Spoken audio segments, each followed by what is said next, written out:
go. That is Brooklyn Rock. All right. This one looks pretty cool when you do it fast. Now you go kick. That same foot. After you kick it, you're going to step on that foot. And then with the opposite leg, you're going to cross in front and twist your legs. Okay? And oh, hey, there goes my little daughter right there. Oh, don't mind her. Okay.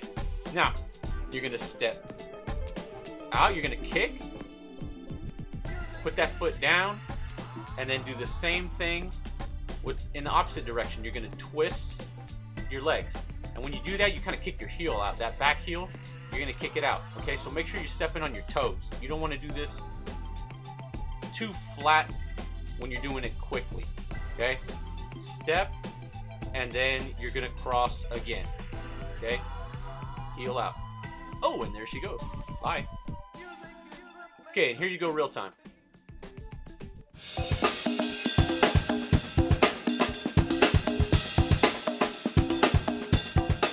All right, y'all practice.